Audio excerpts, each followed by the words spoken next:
สบายดีคอยสีทิวเฮียนอยู่สันม6คลิปนี้คอยจะมาอธิบาย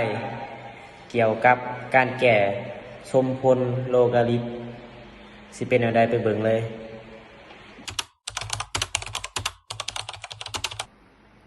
คำถามใจพลของสมพลโลกาลิตผืนซองคองอีก-6แถว3แม่นแถวใดบทแก่โลกาลิตผืนซองคองอีก-6แถว3ทำอีกก่อนแม่นเฮาจะเอาอีก-6มาว่างเงื่อนไขก่อนเพราะฉะนั้นในรูปห่างโลกาลิตผืน A ของ B ซึ่ง B จะต้องต่าง0ฉะนั้นแล้วเงื่อนไขจึงได้อีก-6ต่าง0อีกต่าง6จากนั้นกลับมาแก้เลข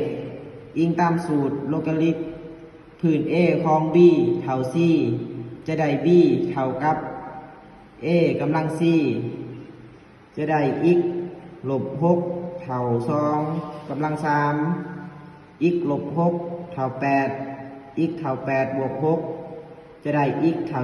14ขอขอบใจ